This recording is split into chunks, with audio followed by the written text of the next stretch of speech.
HarperCollins presents Learn Japanese with Paul Noble for Beginners, Part 1, created and read by Paul Noble. Hello, I'm Paul Noble. Welcome to the course.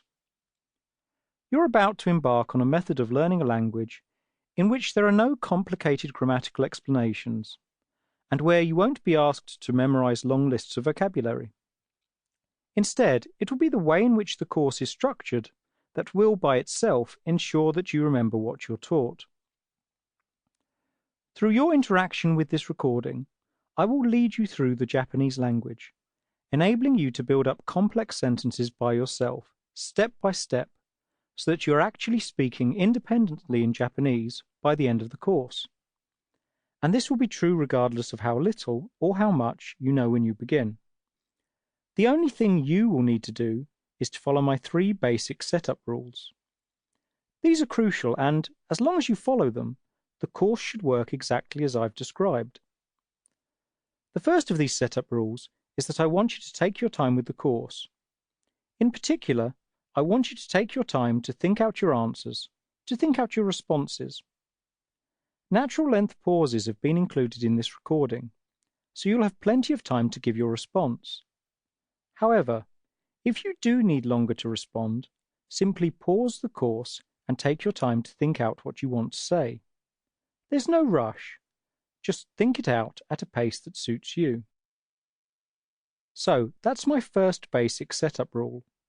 When you listen to the course, just take your time and think out your response. My second basic setup rule is that I don't want you to make any particular effort to remember what I'm teaching you.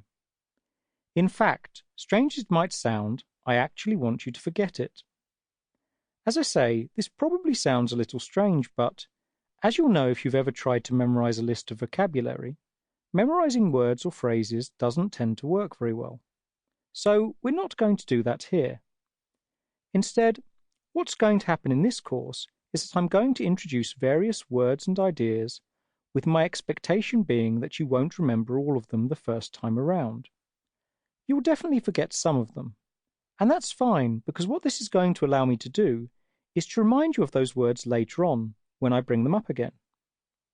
In fact, this will happen throughout the course, so that you'll pick up and learn these words and ideas, not by trying to memorize them, but by simply going along with the flow of the course, during which I will keep coming back to many of the same ideas and words.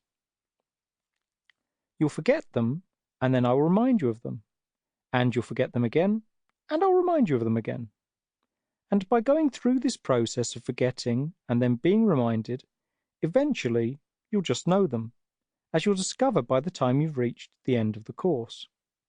So the second, and actually the most important of my 3 setup rules is, don't worry about trying to remember what I'm teaching you. Instead, just let yourself forget it. Okay, now the third and final setup rule is that I don't want you to worry about making mistakes. We all make mistakes when we are first learning a new foreign language. That's normal, and it's one of the best ways to learn, in fact. So don't worry about getting everything right the first time. As I said a moment ago, everything that's in the course will be reintroduced a number of times anyway. Just relax and let it happen.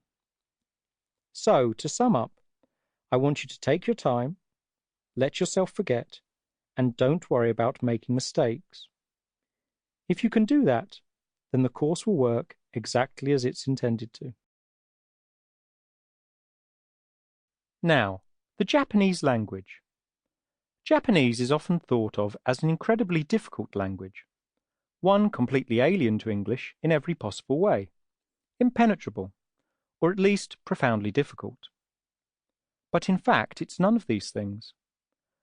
Not only does it on the one hand have a great number of words in common with English, it is also, in many ways, grammatically much simpler than English, as you're just about to find out. So, let's begin. The capital of Japan, Tokyo, in Japanese is pronounced as Tokyo. Tokyo. So it's similar to English, except the O sounds in it are a bit longer. Now, Sample complete.